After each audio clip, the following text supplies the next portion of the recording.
One of the darkest chapters in modern history was brought to life today for more than 1,000 students in Greater Victoria. It is a lesson they will never forget. A man who survived the Holocaust is sharing his story in the hope of making their history lessons a little more relevant. A-News reporter Astrid Braunschmidt was there. She joins us now with more on one man's powerful message. Astrid. Well, Hudson, the two-day symposium focuses on many forms of discrimination, but perhaps the most powerful lesson is from Ike de Jong, whose family risked everything to stand up for what they believed.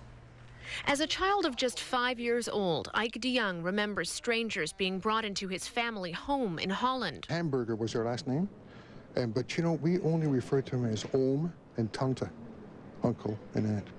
But they weren't relatives, they were Jews. We hid the Jews upstairs in his attic. Then my dad, this is our butcher shop, and behind there is our living room. And they built a false wall in the living room, and if it were being raided, the buzzer would go off, they'd quickly come down and get into this room, and then the piano would go in front of it. The de Jong family took their brave stance against injustice just as the Nazis and Dutch police began to round up Jews for deportation to death camps in the East. Here's my parents' philosophy, okay? Very simple. We are not here for ourselves.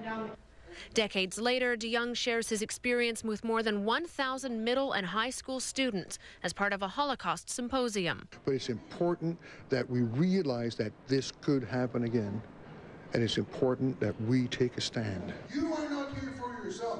That kid that's being bullied needs your help, but you're going to have to put yourself at risk. Do you know that?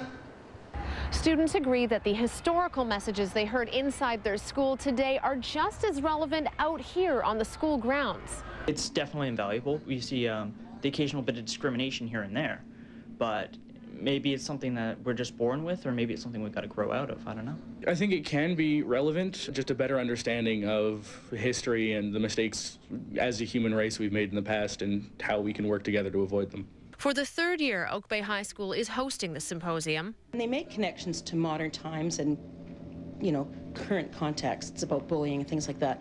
That makes students think again, what are my personal responsibilities? De Jong's family understood their responsibilities, but never spoke of the people they were hiding. Somehow, my brothers and sisters, we all got the idea that we were not to talk about these people. Now, more than ever, de Jong feels responsible to tell everyone what happened. Now, de Jong adds that his talk allows him to thank Canadians for what they did for the Dutch people all those many years ago. On May 5th, 1945, the occupation of the Netherlands by Nazi Germany came to an end, and Canadian troops were largely responsible for that liberation. Hudson? All right, Astrid Braunschmidt reporting. Astrid, thank you. You're welcome.